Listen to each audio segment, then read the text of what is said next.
Ayan, nakatulog ulit ang anak ko. Kagigising lang yan. Tapos natulog ulit.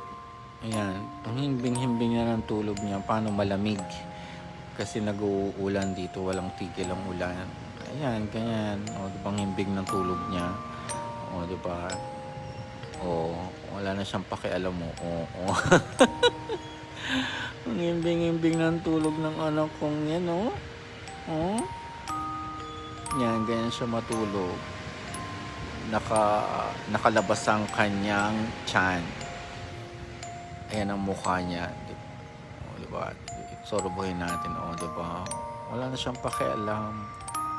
Kasi sarap na sarap tulog. Lagi ka na lang tulog. Naku! Tataba ka ng tataba eh. Napakatamad mo talaga eh. Nak.